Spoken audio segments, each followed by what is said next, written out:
Hello, Greg.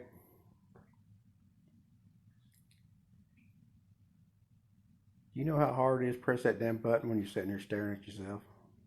Good Lord. It's extremely hard. At least it is for me.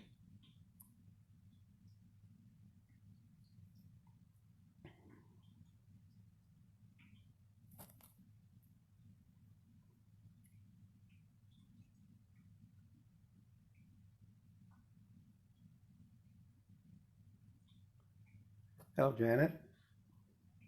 How are you tonight?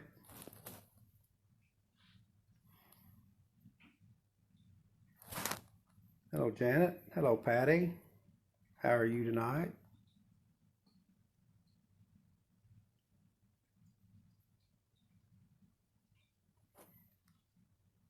Hello, Joyce. How are you tonight? I hope you guys are well. I'm just saying, you know how hard it is to press this damn start button when you stand here staring at yourself?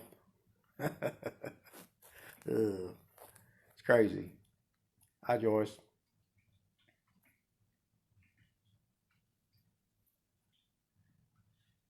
Hi, Patty.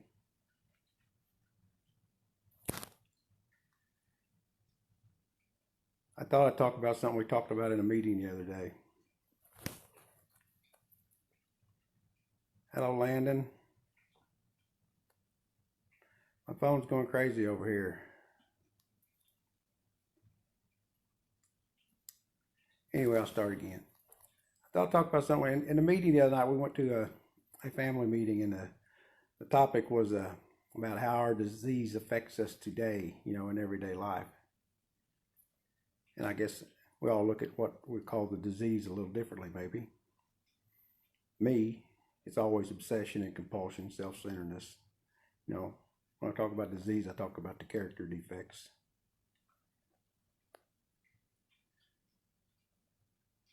Hello, Ron Bohall. I like what I titled it. I guess I did about early abstinence and early recovery, and the mental aspect of it. Emotional. I don't know how the intact people or normies what they think when they got an addict out there and he gets clean.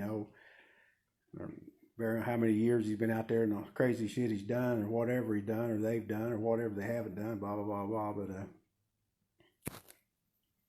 I know it's probably common out there to say, why don't you just quit? Why don't you, when you quit, why don't you go back to where you were?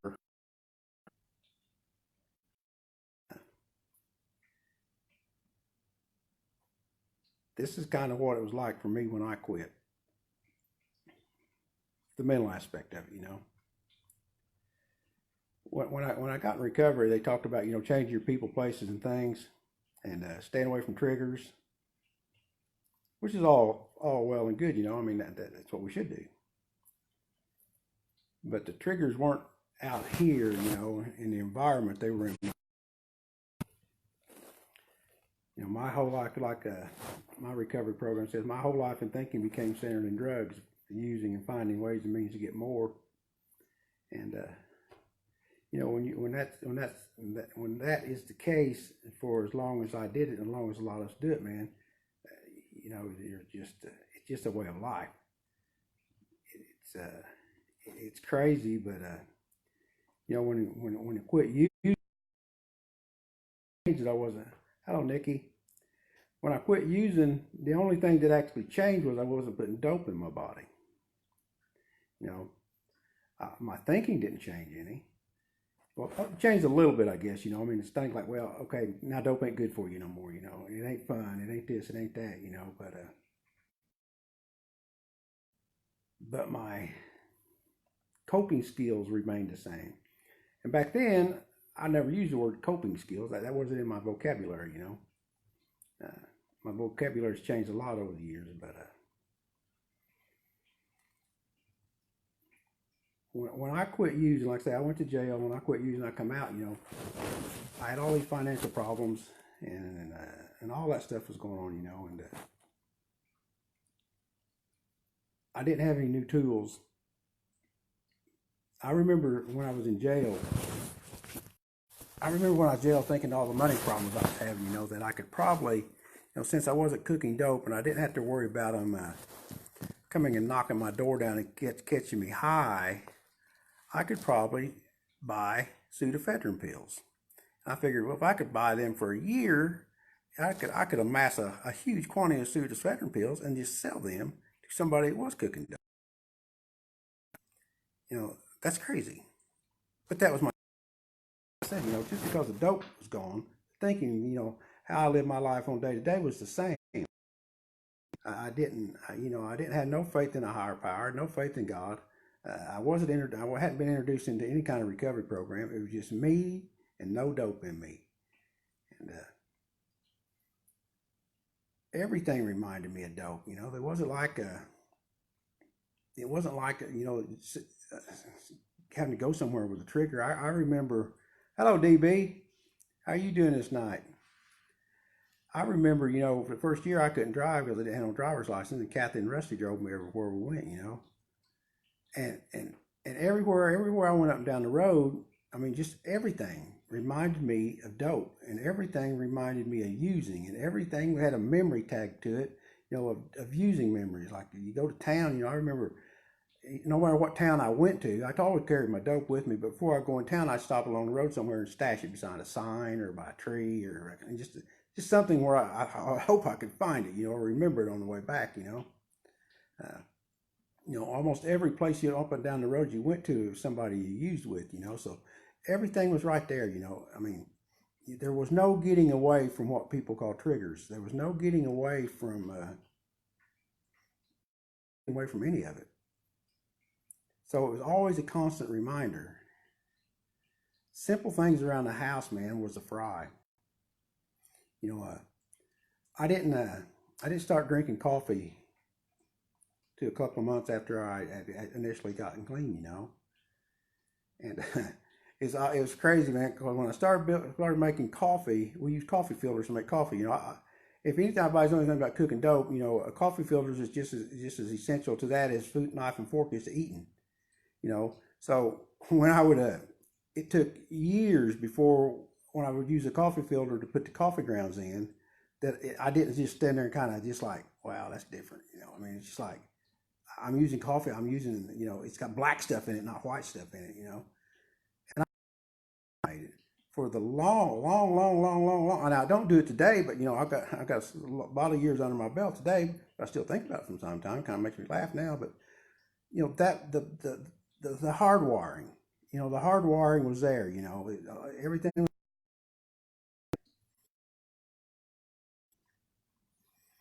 I remember that second year. I was trying to make a belt buckle, and I bought a torch. It was just so weird. Just a little soldering torch, and even 2 years out, maybe it's been 3 years after that, it was just so weird to think that soldering torch was used to solder. I remember I posted it on Facebook. It's crazy because at that time, this is what this is used for. It's used for cooking dope. It's used for smoking dope. It's not used for soldering. Ink pens.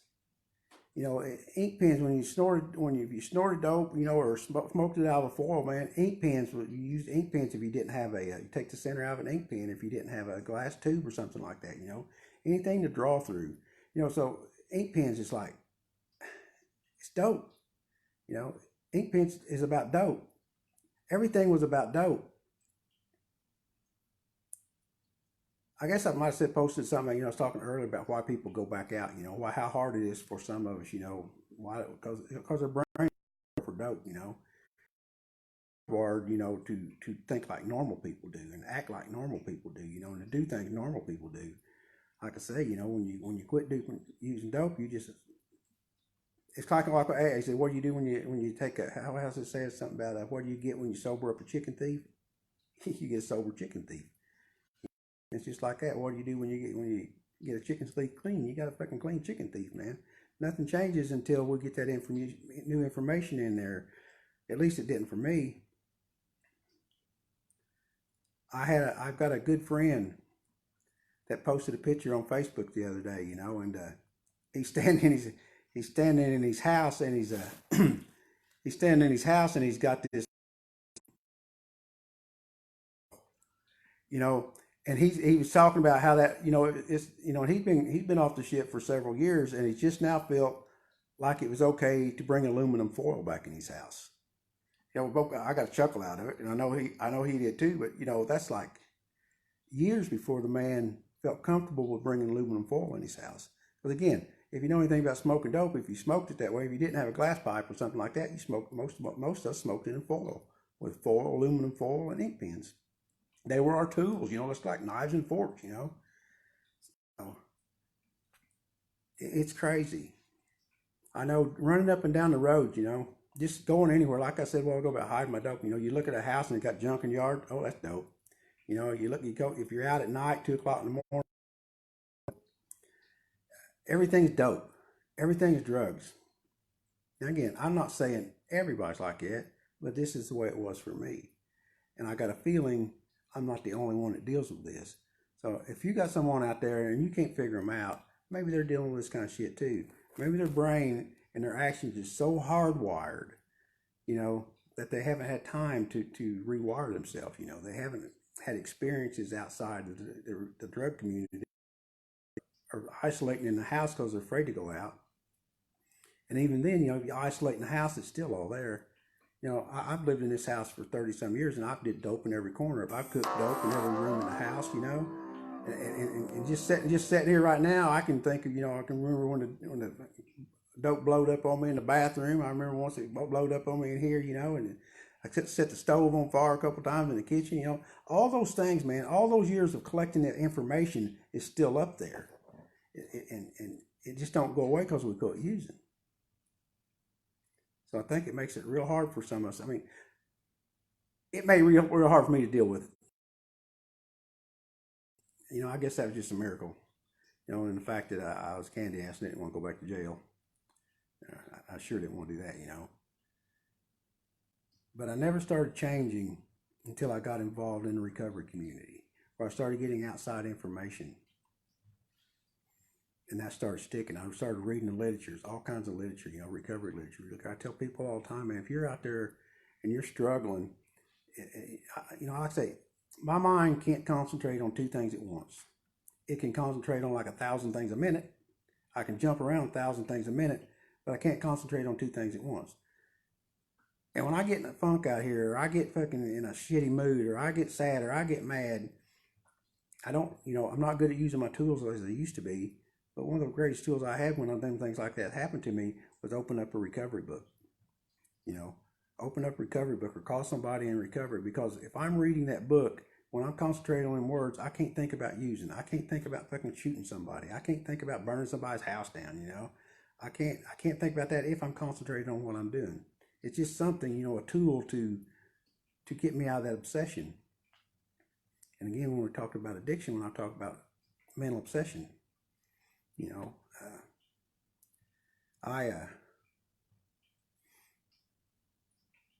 it's a fry how my disease kicks up, all day long, every day, the mental obsession, physical compulsion, and stuff like that. I do everything addictively. All my thoughts are addictive thoughts, towards I'm all in. When something flips that switch, I'm all in. I started thinking about something popped in my head the other day, last week about, just maybe panning for gold, which I thought about that a long time ago, but something hit me 20 years this week. Oh, man, go. So what do? I go off running it, man. I sit and watch videos all day long about panning for gold. I found out everything you need to pan for gold. I bought a book about panning for gold. Hello, Debbie Oddie. It just went fucking nuts over panning for gold, and if I go forward with it, I'll have everything in the world bought to do that. That's just the way I am. That's my addiction. That's what I call the disease. It was like that when I was making these bows, It was just like, it was on, cut every tree down you can find, Greg. Buy every tool you can buy, Greg. Do everything you can do. Read every book you can read. Buy every tool you can buy. Do everything you can do to get this done. It's mental obsession, physical compulsion. That's not that's not bad, today if it don't start ruining my life, if my life don't come unmanageable about it, it's okay to be obsessed, mentally obsessed about healthy shit or shit that's not toxic, as long as I don't become an ass to the people around me, which I can do. When somebody gets in my way, when I'm mentally obsessed about something and I'm on the roll with it and somebody steps in front of me, I want to run them over, and that's usually, Kathy, you know, bless her heart, where she wants me to go to town with her, or, go do this, or, just whatever, it's like, get out of my way, Kath. I'm on a mission here, and it was really like it, especially early on when I just wanted her out of my way. I was busy obsessing about the past, all the fears I had, in early recovery, can come back to me in a heartbeat, when I feel like I'm losing control of a situation or something. I don't know. I just wanted to, maybe talk a little bit about, what it's like, again,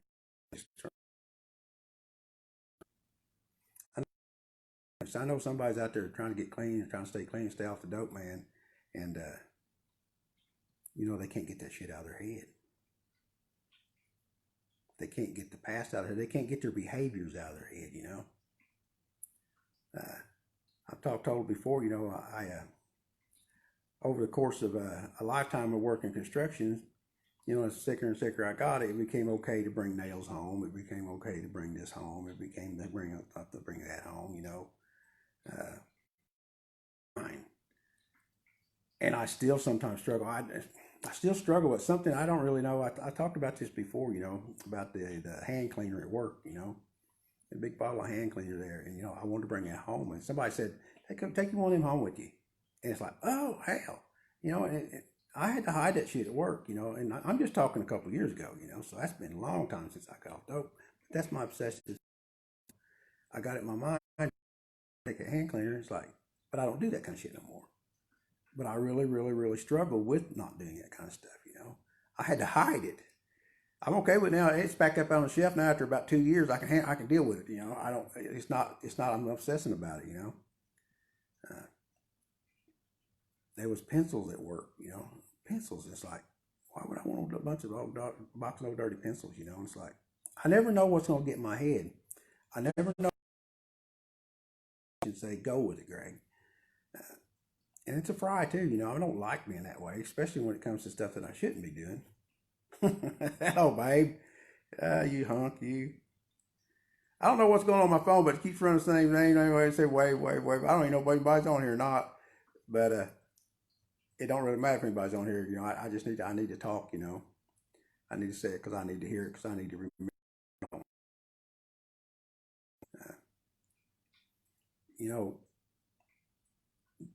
One of the problems with me today is, with this mental obsession, physical compulsion, and active addictively. I was sharing a little bit about this in the jail there the other night. We was talking about all the things, I think I posted maybe something on there today, about how blessed I am today. And the reading the other day, Wednesday night, was about, it was talking about, being envious of other people and jealous of other people and what people want to trade places with other people, and we see somebody with a nice car, a nice house, or more money, and want to trade places with that person because our life sucked, It was like, for me, I was like, no, I didn't want to change places with them people. I just wanted what them people had, Them people, I didn't want to trade places with them because I'd have to work for it like they did, I had to put in the time like they did, I was all about getting something for nothing. And I'm still a lot like that. Again, all these things that have ingrained in me for all those years, get something for nothing, Greg.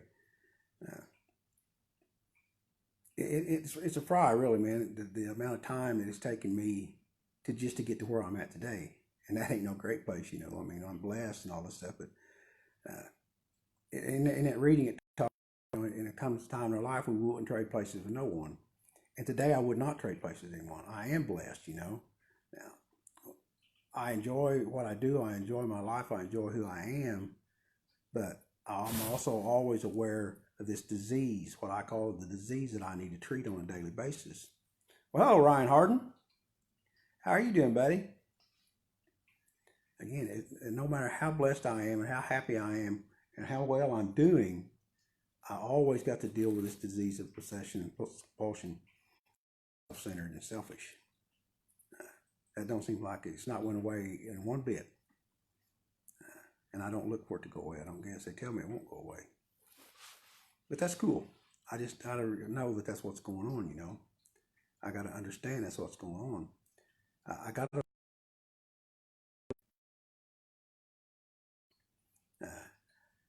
I tell people all the times about going, like Brad used to tell me, man, if you're getting bored with your meetings, or if you're getting bored with a meeting, hit another meeting. If you're an addict, you know, again, this is what they told me, and I'm glad I did what they told me, because I hadn't, I would have been sitting over in stripes right now, like them other guys, you know, like I was telling them, most likely. The 12-step programs is what I use to treat my disease, and they treat it real well.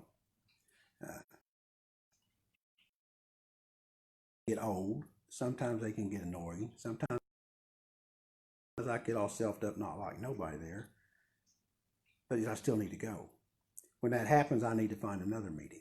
When that happens, I need to, and which that's how I ended up in the meetings I am today. I left ones I went to for several years because they just got kind of toxic for me. And rather than just quitting, I found more. And it's a good damn thing, because, again, I have a disease of addiction. That means, if I don't stay involved in recovery, I will migrate back to my old people, places, and things. And those people may be doing real well, behave, and what they're doing, or to be moderate using or recreational using or whatever, you know, I can't do that. You know, I gotta stay full aware that I'm not like that, you know. So, and if I don't keep my recovery kind of fresh, if I don't keep my recovery interesting, if I don't keep involved in meetings, they will get bored and I will quit. And like I've said many, many times, I only know like three types of people. I know people in recovery, I know people who use, and I know people who freak me the fuck out. You know? And you know exactly where I'm gonna go if I don't stay in recovery. I'm gonna go to the people who use. Them are my friends, you know, plain and simple. Only I'm gonna be the one that can't handle it again. So I've got to stay involved. I've got to make sure that I stay interested in what I'm doing. Now that's what I've learned after a lot of years in recovery. And I guess that where I was going when I first started talking about this, because I was talking about, you know, what it's like in early recovery. And I think what it's like in early recovery, a lot of times is why people don't get to where I'm at. You know, and I'm not saying I'm better than anybody or I'm better to place anybody, but because early recovery will drive you right back out there to fucking use. You know, abstinence will drive you right back out there to use, because the brain can't handle it, I don't believe. You know, when all you can think about is dope, dope, dope, dope, dope, dope, dope. When everything you see and everything you hear and everything you smell reminds you of dope, it's hard not to think about fucking dope on a daily basis, you know. You know, like I say, I don't know what God did for me in jail, or I don't know what really happened for me in jail. I just know I lost the desire to use. Praise God, that's what that happened to, you know, whenever that happens, because I went through all the things that I'm telling you that I went through about the thinking about dope, but I just didn't want to use it, you know. I never looked at it. I never looked at it from the time I quit. I never looked at it as a solution. You know, it was always the cause of my problem, but it never stopped me from thinking about it, you know. It never stopped me from thinking about none of it. It never stopped that same behavior. Like I say, you know, it's the coffee filters. Coffee filters was a fry, you know. Making coffee and coffee filters for the first couple of years just didn't seem right. You know, when I went to work and I had them ink pens in my hand, it just, you know, have an ink pen in your hand, it's got ink in it, you know, instead of hauled out. Glass. Wear glass for I don't know how long. It's been a while since I bought one. But visionware was such a tool for me in making cooking dope. You know, I had a glass fetish, man. If it was glass, I grabbed a holder. I stopped and looked at it. I couldn't bypass looking at glass. And glass was such a big part of cooking dope, you know, and it was just ingrained in my thinking. I still got glass, you know. I do. I don't throw it away either. It's pretty. I don't plan on cooking any dope with it, you know, but again, all that stuff is just there. Even after all these years, all that stuff is there. Even after all, check this out. Even after all these years, I can get around some of my buddies, and like I say, I haven't touched nothing in a long time. I can get around some of my old buddies, not the using buddies, just people in, well, them or people in recovery, it don't matter really.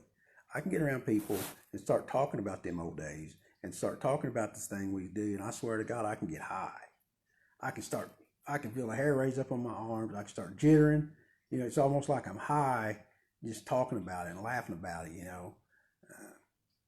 That's crazy after all these years that you can experience almost that same, it's crazy, you know. So what's it like for the new guy clean? If he don't change these people, places, and things, you know. And of course, it sucks when you do because you're all alone. You know, you're sitting out your house, probably like, again, talking about me. Sucks ass because I'm alone sitting out here at the house, you know. Aggravated me and blah, blah, blah, blah, blah, blah. But I don't feel like high. I want to feel high, man. I don't want to get high, but I want to feel high. I want to feel good. I want to feel happy. I want to laugh. I want all these things, and none of these things are happening.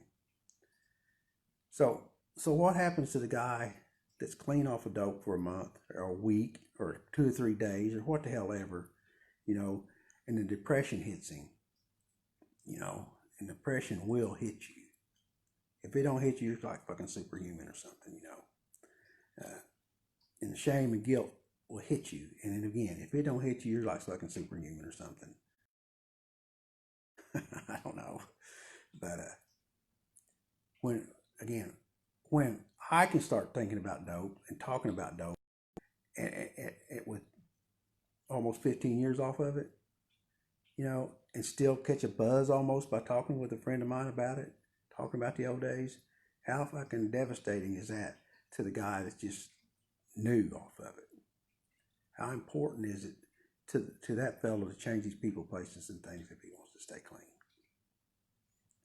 Extremely important, you know, just from my personal experience, you know. In the beginning, I still not good at today telling people that I can't use, you know, or I don't want to use, you know. I got clean. It's like I wasn't ashamed of being clean, but I was ashamed to say that, you know,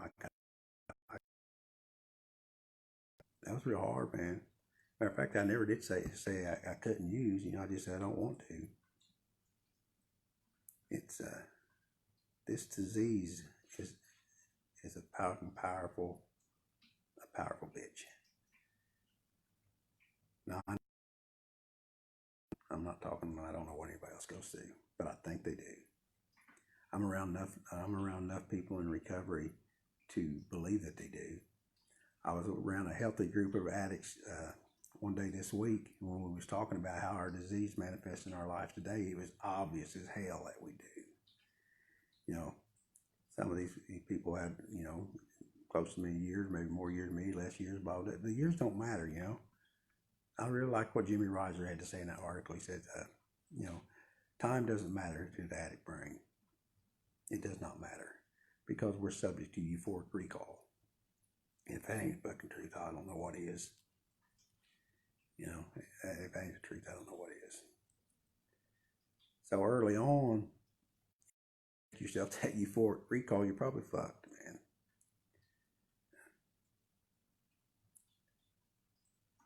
I remember, you know, even after I've been in recovery a while, I don't even know where I was going at. You know, it's all the same. You know, euphoric recall. It's all the same. You know, we get clean, we feel like shit, we start hating on ourselves and many people we care about anyway. I didn't even know what love was when I got clean. I didn't know if I loved my wife. I didn't know if I loved my kids. I didn't know if I loved my parents. I was so fucked up in the head, I didn't know nothing. You know, thank God that today I think I've forgotten how, you know. Ain't gonna keep doing it, but I'm sure it will come back. It's crazy, you know. You feel so out of place when you, oh, I know what I was going to say, but even in early recovery, when I got involved in recovery, and I might have shared this before, talked about it, I know I have in meetings, you know, when I couldn't stand small talk because I didn't know anything. You know, people would be talking about just whatever, you know, and I couldn't comprehend, but it was like taking your fingernails on a chalkboard. I didn't want to hear that shit. I didn't want to hear you talk about your good day, or, you know, I didn't want to hear you talking about your job, and I didn't want to hear you talking about your house, and I didn't want to hear you talking about your yard. And I didn't want to hear none of that shit. You know, it was just like, I really don't understand it. It's like, it was just like, shut the fuck up. You know, I don't going on my mind to try to sort out right now without listening to you. You know, now if you was talking recovery, I could listen to that all day. I could talk to you about recovery all day, you know, and I didn't know squat about it. But I guess it was because it was, you know, triggering something in me. I don't know. I could talk to you about dope back in all day too. That didn't bother me a bit. But anything outside of that, I didn't want to hear it. I didn't want to talk about it. I didn't want to be around people messing with it or talking about it, you know. It was just hard. It was really hard not being able to comprehend anything. Total fucking confusion. Total fucking confusion. My brain was fried. I don't know. You know, I talked with a young lady at a meeting a couple of weeks ago, and all of this was so relevant, man. I remember I asked her, do you feel like burning your house down? She said, oh God, yes. You know, I said, like, yeah, I know, I felt like burning mine down too. You know, it's crazy. Common symptoms leading to a common end. You know, jails, institution, death, and probably relapse too. I don't know. I just want to say something. I know I ain't said much. Everything I said over and over again. But if you got someone out there,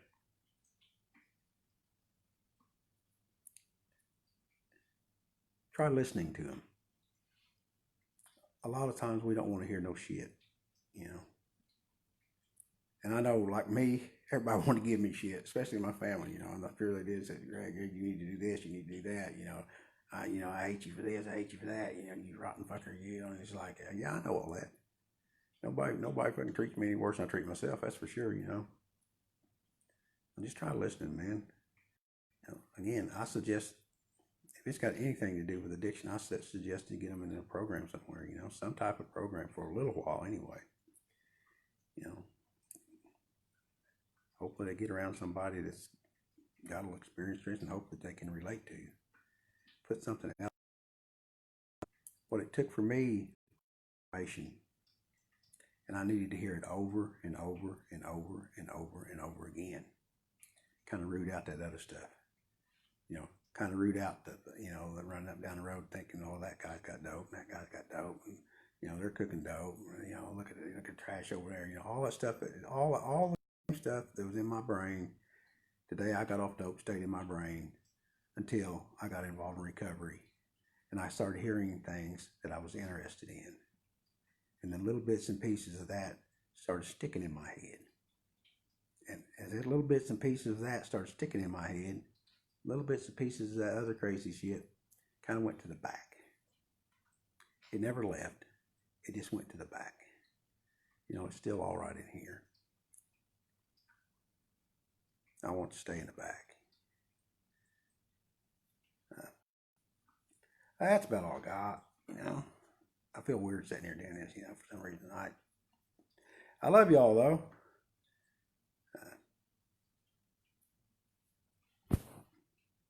If you got addicts out there, I love them too. There's hope and freedom from active addiction. You know, help them find a program. Suggest them find a program, you know. They need that new information, I guarantee you. They need someone, I'd almost guarantee you. Hi, Kara. They need someone to believe in them.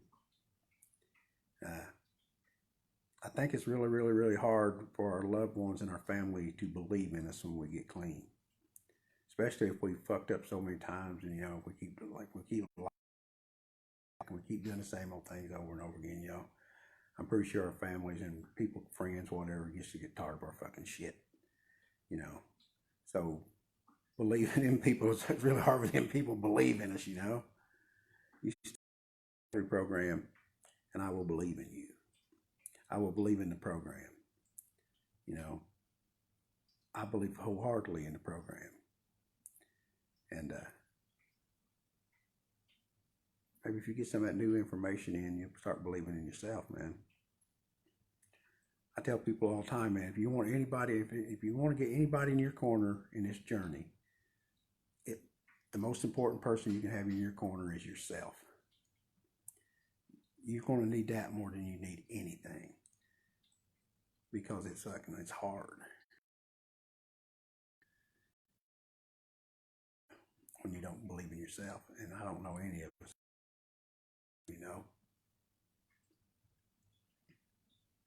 Anyway, I love y'all. I think I'm gonna go to Brownstown to a meeting.